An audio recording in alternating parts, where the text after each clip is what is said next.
What's up, everybody? You are back in here with the Pro Football Pod. You've got Hulk, you've got Coach. We're hanging out with you guys. Go ahead, hit that subscribe button down below. As soon as we hit 500 subscribers, we're giving away a jersey to one of you lucky viewers. Every 500 subscriber benchmark, we're going to give away a jersey. So keep building those numbers for us. We'll keep giving back to you. We're about to dive into some waiver wires for your NFL Week 4 slate. People that need to be added, people that you should add right now. Coach, who you got up first for us? Honestly, we talked about him last week, but Sam Darnold, needs to be on people's teams. I think that he had 4 touchdowns. I think 3 in, the first half. Maybe 4 in the first half. He's balling. And Kevin O'Connell is probably the most underrated, head coach, offensive mind in the league right now. Whatever he has, he's going to be able to utilize properly, and Sam Darnold is that thing that he has right now. Yeah, I fully agree. And staying with the quarterback position, I would say, if it's not clear after watching the games on Sunday, Andy Dalton, I think absolutely should be rostered. He's got the weapons. He's got Deontay Johnson. He's got Adam Thielen, which, getting a little long in the tooth, but he's still effective for you. Jatavian Sanders at tight end. Jonathan Brooks hopefully is coming back here in a few weeks. So I like what Dalton showed versus the Raiders. And honestly, if he's available, pick up Deontay Johnson. He's probably not, but I know that I had him and dropped him. Somebody else already picked him up, but I dropped him while Bryce Young was his quarterback. Honestly, I think Deontay Johnson's one to where he's a very sell high type of guy and a trade target right now. I agree. Somebody that's very wide receiver needy, and they're like, oh man, he just popped off and he'll have Andy Dalton, which it might continue.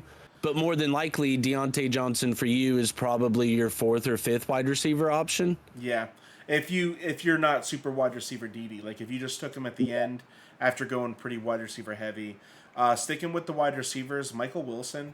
Last week we talked about Michael Wilson. We said he's finally had a touchdown in week 1, but in week 2 he didn't really have enough targets. They were really feeding Marvin Harrison. And now that they're feeding Marvin Harrison, but he also got 9 targets this week, plus he has a touchdown this year. I loved Michael Wilson last year. If you've been listening to the pod since last year, you've already know about Michael Wilson. But if not, this is the first time you're hearing about him. This dude is a legit receiver. He's 6'2", prototypical size, speed, hands, everything that you want from a good guy. He needs to be rostered in all leagues because of the options that are available to Kyler. He's going to be, honestly, the 3rd best option behind Trey McBride and Marvin Harrison. Next time you see Coach on this show, he very well might have a Michael Wilson jersey. Just be ready for it. If you paid attention to Thursday night football and kind of how the season has gone for the first 3 weeks, I think Allen Lazard is somebody that should be rostered. I think he has more value for the Jets than Mike Williams does, specifically because of his relationship and the trust he has with Aaron Rodgers. Absolutely. So, he outperformed all of their pass catchers in the prior game. Also, just a small shout out, not going to the tight ends yet as well, but Tyler Conklin, somebody I don't know to necessarily waiver right now, but somebody to watch. Absolutely. I don't think he's gotten enough target. And honestly, the Jets offense, man, is really scaring me as far as their total volume. I've got the Jets kicker in a couple leagues, and I'm looking to get rid of him and go for someone else that just gets to the red zone more often, gets more field goal opportunities, isn't as boom or bust of an offensive outing. But they're only going to improve throughout the season as Aaron gets more and more healthy with that Achilles. I think that Conklin is someone to watch out for. And obviously, if you watched games this past weekend, Juwan Jennings needs to be rostered in 100% of leagues while Debo's hurt. Yep. I don't think that he's someone that you spend a lot of fab on just because it's only while Debo's hurt. Whenever Debo and Brandon Ayuk are the starting receivers and Kittle's back, then Juwan Jennings does not get this type of love. But with Debo and Kittle being out this game, that's why Juwan Jennings looked like he looked. Everyone thought it was going to be Ayuk, and they were wrong. And honestly, I still think he has value when Kittle comes back, as long as Debo is still out. Agreed. Completely agreed. But once Debo's back, Jawan Jennings is not a start option anymore. He's Nope. too touchdown dependent. He's not going to get the volume. Nope. I absolutely agree. So going over to the running back position, as I'm just going to go ahead and stay with the Jets, I think Braylon Allen needs to be rostered. In some formats, I think he has deep league flex potential Agreed. right now. But if not, if anything happens to Brees Hall, this guy's going to come out with 20 plus carries a game. Exactly. And his efficiency with the carries that he has been getting and the targets that he has been getting is unreal. The fact that Jets got this type of receiving running back that's also just like, he reminds me of Kenneth He's a Walker and bruiser. Isaiah Pacheco. He runs mean. He is running through holes like he wants to hurt people. I love that from my running back, especially a running back too. I think that there's a lot of like lightning, and then here comes the thunder after Brees Hall gets done, wearing everybody out. Staying to that theme, Bucky Irving's another player that I honestly think he's going to earn a starting job by week 6. So pick him up now so that you don't have to spend a heavy waiver slot on him.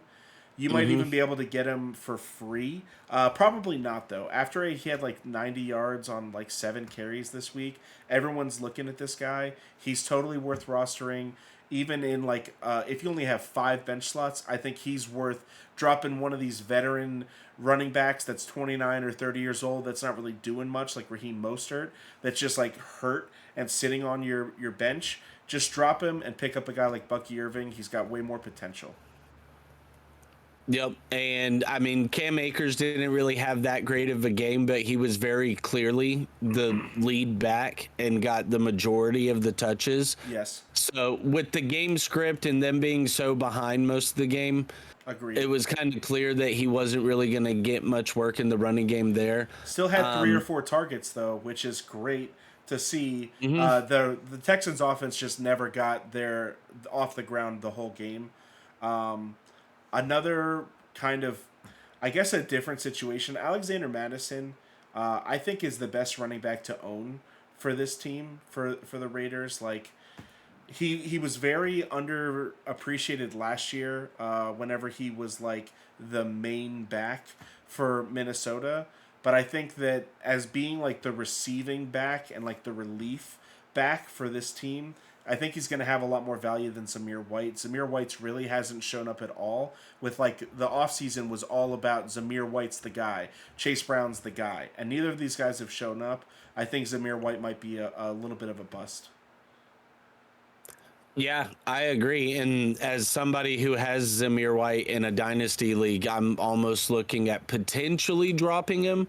Even with having a deep roster, it's just I haven't seen anything yet. We're gonna hold on to him for a little bit. I don't have any tight ends. Do you got any tight ends for the people? We talked about Hunter Henry last week, but I honestly think the number 1 tight end that should be picked up right now is Zach Ertz. Zach Ertz is available currently in way too many leagues to not be rostered. And I know that he's old and he's not going to do much for you. We talked about Hunter Henry and Mike Gesicki, but Zach Ertz is only owned in 19% of leagues. And it's just like, we haven't even seen him play yet. We're recording this before the Monday night game. And I'm telling you right now that he's going to be able to help out the rookie quarterback. And he's already had some value so far this season. He's worth rostering. 4.3 and 8.2 games. He's had at least 65% of the snaps. That's all we really need from our tight end, and Zach Ertz has a lot of boom potential. He does have a lot of really difficult matchups throughout the season, though. Yeah, I like that. I like that. Keep a little eye on Zach Ertz there. You know, the savvy vet. Everybody likes the savvy vet. Hunter Henry disappointed a lot of people this past week, so people are probably going to drop him. I think that was because they were playing against the Jets. The Jets have a very good linebacking core. He had 12 targets in week 2 3 targets in week 1 and 3 targets in week 3. So he's obviously not going to be a consistent. But if you're in a very much a need position for tight ends, then pick up this guy. And if you're in a league with scrubs and they drop somebody like Evan Ingram, then pick up those players. Like, you need to be looking for value at tight end. Just because they haven't had a great season so far doesn't mean shit. It takes these types of players to a little bit of time to get into it, especially with less practice in the offseason. Yeah, you got to work into the scheme a little bit, let them get their wheels underneath them. What you guys need to do is hit that subscribe button down below so that way you get all these updates weekly for our game previews and all of our draft stuff in the off season that we're going to drop for you. Like I said, 500 subscribers, we're giving away a jersey to one of you lucky viewers.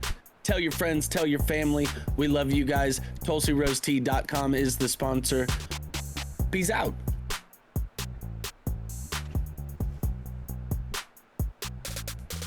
Oh, and the outro music is going into